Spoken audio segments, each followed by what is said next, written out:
Good morning, everybody. Today, let us discuss the Marxist criticism, which is prescribed to you in your Unit 3.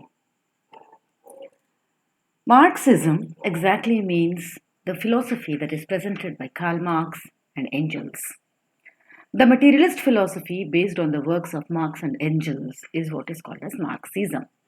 Marx drew on Hegel's philosophy of the 18th century, the political economy of Adam Smith and Ricardo, the 19th century French socialism, in order to develop a scientific and revolutionary critique of society, which found its most systematic and dynamic expression in his book titled as Das Kapital, that is published in 1867.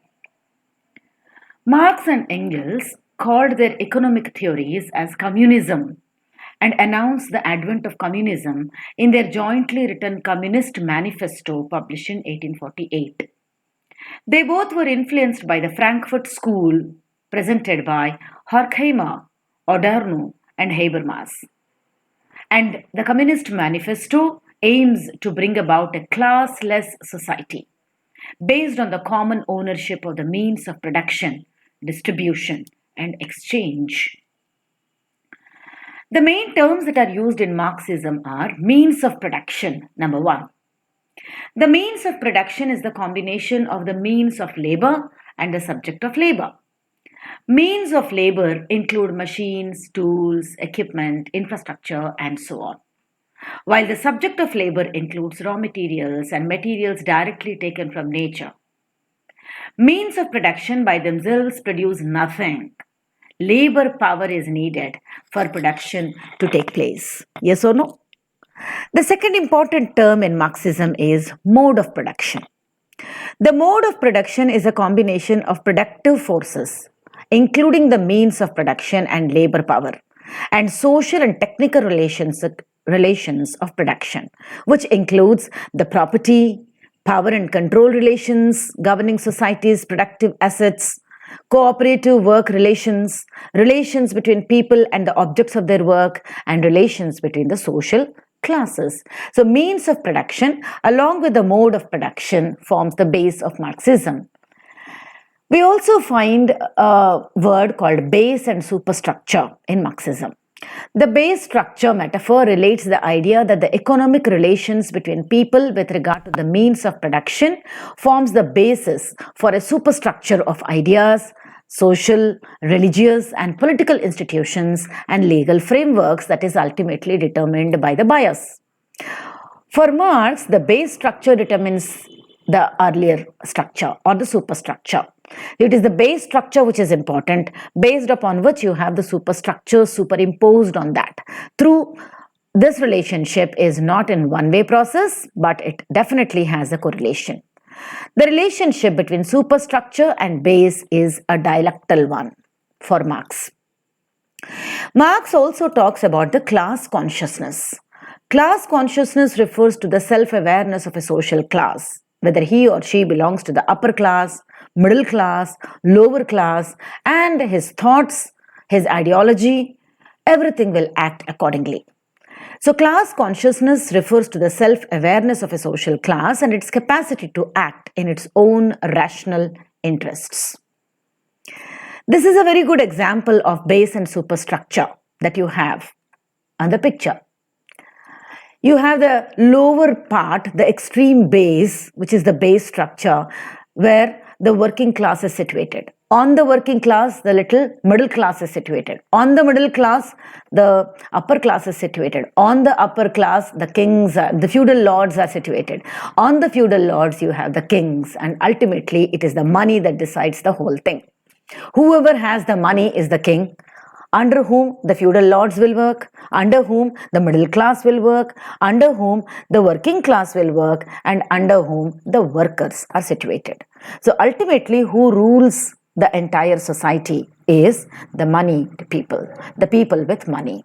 So the people with money will become the top structure, whereas the base structure is the working class always. So the top structure enjoys the life, whereas the base structure or maybe the working class always works. So the base and superstructures that are given to us by Marx and Engels is the working class on the base, the educated workers on top, and the ruling class on the extreme end. Now, this has only three tiers. So, you have the upper class, middle class, and lower class. In many of the social structures, you can have many other divisions also, as you could see in the diagram left. Marxism also talks about the ideology. Ideology is a set of conventions, a set of beliefs. Now, this belief system is definitely associated with the people with money. Because the ruling class controls the entire society's means of production, the superstructure of the society, including its ideology, will be determined according to what is in the ruling class's best interests, naturally. Therefore, the ideology of a society is of enormous importance since it confuses the alienated groups and can create false consciousness such as commodity fetishism. Commodities define the social relationships. So, what your social relationship is or what your social class is depends upon what you have. Whether house is there, whether vehicle is there, two-wheeler or a four-wheeler, and what exactly your house is full of with all the material comforts, that will decide your social class. And your ideology also depends upon all these material things that you have. Another interesting phenomena that Marx talks about is alienation. Marx refers to the alienation of people from aspects of their human nature. Alienation describes objective features of a person's situation in capitalism. It isn't necessary for them to believe or feel that they are alienated. He believes that alienation is a systematic result of capitalism. All the people with money on the one side and the working class on the other side. Automatically, the groups are alienated. The ideologies are different. The superstructure is different. The base structure is separated. Accordingly, they'll have a class consciousness because they are separated with base and superstructure. And we also talks about the means of production and the mode of production, which give rise to base structure and superstructure, as a result of which the class consciousness is produced, which will have different ideology and automatically every class is alienated from each other. This is what exactly our society is in which we live, that Marxism talks of. Marx describes several social classes in capitalist societies, including the proletariat and the bourgeois.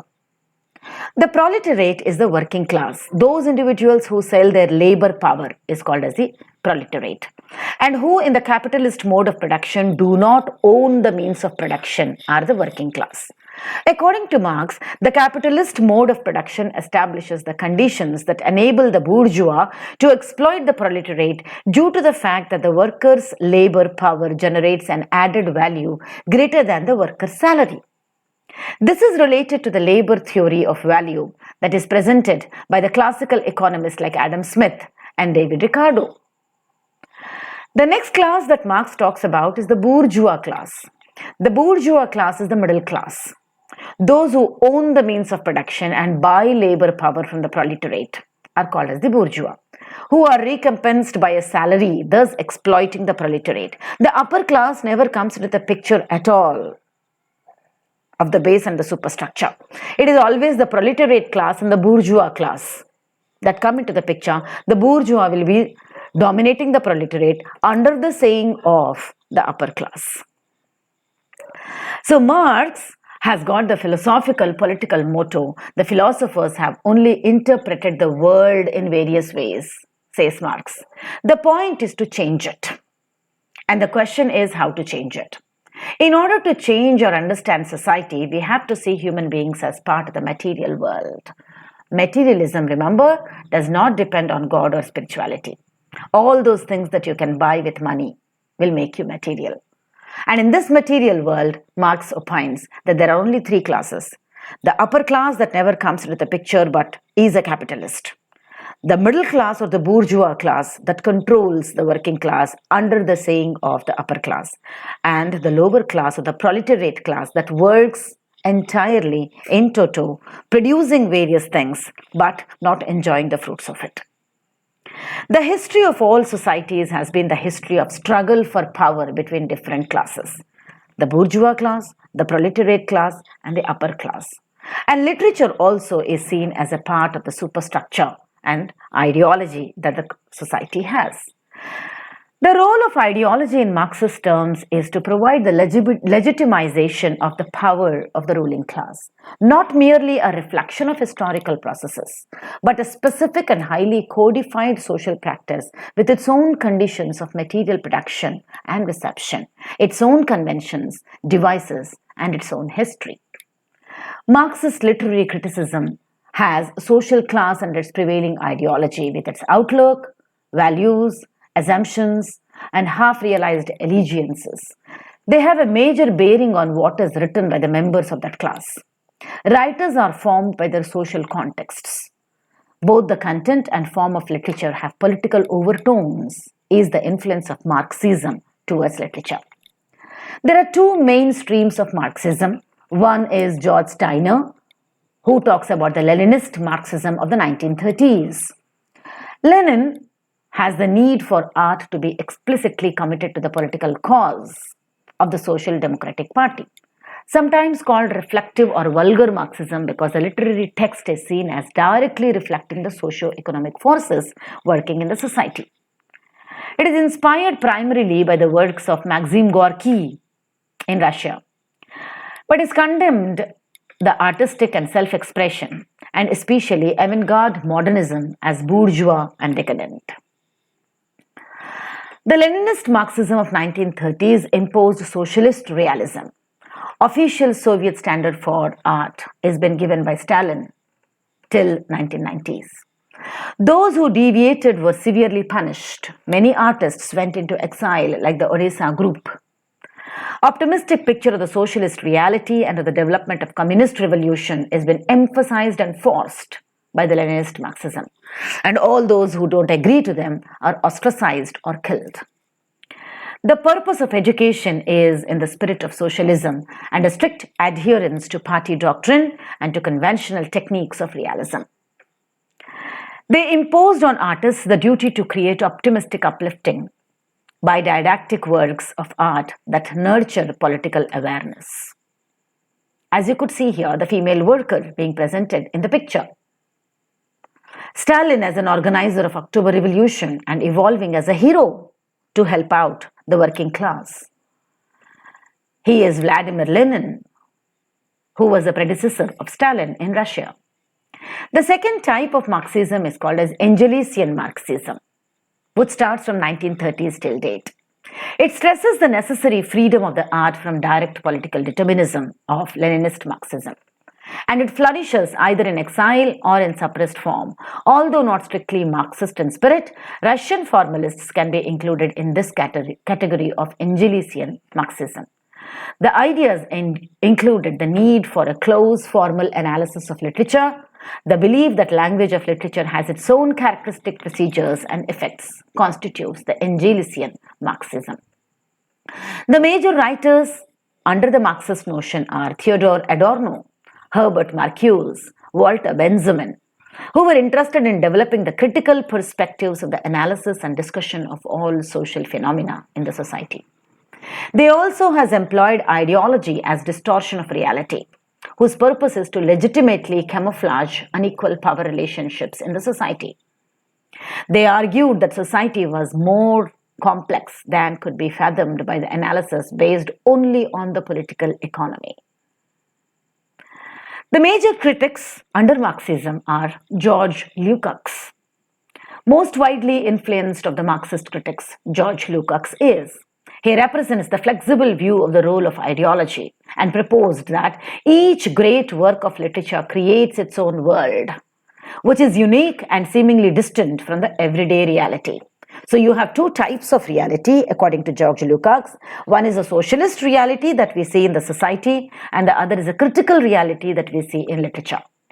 He criticizes modernist literature for its excessive concern with style and technique, for its negation of outward reality and dissolution of personality. Another major critic under Marxism is Louis Althusser. Althusser is the critic who has introduced a term called ideology. Ideology is more than a set of ideas. It is more than a set of beliefs. It is more than a way of being. When we live completely within an ideology and we can hardly do otherwise, the ideology creates our lives. It creates our sense of identity. It creates us. We don't create ideology, as Althusser says, but ideology creates us. We are apparently free agents, yet we are trapped in ideologies through which we see and make sense of the world. Pierre Machery is the third Marxist critic who stresses that literary text not only distances itself from its ideology but also exposes its contradictions that are inherent in that ideology. Raymond Williams, a very recent Marxist critic, has produced a beautiful work called Culture and Society and the Long Revolution. He explores the social history of ideas, which constantly emphasizes the interaction between the social and the intellectual, between life of human communities and the life of intellectual traditions. He elaborates the theory of cultural materialism. A culture and its literary products are always conditioned by real material forces, and relations of production in a historical era definitely emphasizes the culture of the person belonging to the nation. If you look at an overview of the Marxist critics, they offer political extension of psychoanalytical terms like the unconscious and the repression. And they believe that literature tries to repress the historical truth, but an analysis can reveal its underlying ideology, that is, its unconscious. Though Marxist politics is an crisis and post-Soviet world, Marxist criticism remains a force in the critical theory and practice even today. Slightly, let us look at each ism that is associated with Marxism, because Marxism begins with socialism, which is a range of economic and social systems characterized by social ownership and democratic control of the means of production in the society. Socialism also is the political ideologies, theories, and movements that aim to establish them. Social ownership may refer to forms of public, collective, or cooperative ownership, to citizen ownership of equity, or to any combination of these. Amul India in Gujarat is a typical example of socialist society. The next ism that becomes a base to Marxism is communism. Communism is a word that is taken from Latin communis, which means communal or common or universal. Communism is a philosophical, social, and political, along with economic ideology and movement, whose ultimate goal is the establishment of the communist society, which is a socio-economic order structured upon two things. Number one, the common ownership of the means of production, and number two, the absence of social classes, money, and the state. And based upon socialism and communism, we have Marxism, developed by Karl Marx and Friedrich Engels, that has been the foremost ideology of the communist movement. Marxism considered itself to be the embodiment of scientific socialism, rather than model of an ideal society based on the intellectual's design. It is a non-idealist attempt at the understanding of society and history through an analysis based on the real life existing in the society. Associated with Marxism, as it opposes, is capitalism. Capitalism is the product of industrial revolution in the West. Before capitalism, certain working classes had ownership of instruments utilized in production. But because machinery was much more efficient, this property has become worthless, and the mass majority of the workers could only survive by selling their labor, working through making use of someone else's machinery and therefore making someone else profit. Thus, with capitalism, the world was divided into two major classes: the proletariat class or the working class, and the bourgeois class, or maybe the middle class. Maoism is normally an ism that is associated with Marxism, that is put forwarded by Mao Zedong. Maoism is a political theory derived from the teachings of the Chinese political leader Mao Zedong, belonging to 1893 and 1976. Its followers are called as Maoists. Developed in the 1950s until the Deng Xiaoping reforms in the 1970s, it was widely applied as the guiding political and military ideology of the Communist Party of China, CPC. The essential difference between Maoism and other forms of Marxism is that Mao claimed that peasants should be the essential revolutionary class in China because, contrary to their industrial working comrades, they were more suited to establish a successful revolution and socialist society in China. When we look at the communism and Marxism in India, the Communist Party of India is a Maoist insurgent communist party in India which aims to overthrow the government of India through people's war. It was founded on 21st September 2004 through the merger of the Communist Party of India, Marxist-Leninist notions के साथ, with the People's War Group and the Maoist Communist Center of India. The merger was announced on 14th October in the same year, that is 2004. In the merger, a provisional central committee was constituted with the erstwhile People's War Group leader Muppala Lakshman Rao alias Ganapati as General Secretary. Further, on May 8, 2014, the Communist Party of India, which is Marxist-Leninist, and the Naxalbari merged as the CPI, which is Maoist. The CPI, Communist Party of India, which is essentially Maoist, are often referred to as the Naxalites in reference to the Naxalbari insurrection conducted by the radical Maoists in the West Bengal in 1967. CPI Maoist is designated as the terror organization in India under the Unlawful Activities Prevention Act. In 2006, the Prime Minister of India, Manmohan Singh, referred to the Naxalites as the single biggest internal security challenge for India and said that the deprived and alienated sections of the population forms the backbone of the Maoist movement in India. The government officials have declared that in 2013, 76 districts of the country were affected by the left-wing extremism, with another 106 districts in ideological influence. If we look at the Marxism seems progress as coming about through the struggle for power between different classes. The view of history as a social class struggle is motored by the competition for economic, social, and political advantage. The simple Marxist model of society is formed by the base structure and superstructure, as we saw, and the Marxist literary criticism asserts the writer's social class. And that's why you could find the writer's social class and its prevailing ideology have a major bearing on what has been written as the member of the class. Marxists see the authors in their social context. It's not the consciousness of men that determines their being, but their social being that determines their consciousness, according to Karl Marx. Marxist literature believes that literature is a product of superstructure and is continually modified by the changes of the base structure, and hence literature is dependent on the material activities of men, and hence it is not divine gift or the imitation of reality, as Aristotle says, or maybe Plato says. Literature is the product of labor, and hence it becomes the organ of labor as well as the product of labor. The changes in the content and form of literature are brought about by the changes in the material base.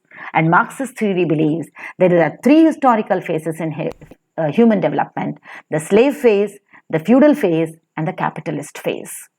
Louis Althusser, the French Marxist critic, actually has brought about the notions of ideology and hegemony. Hegemony is the domination. Who dominates who?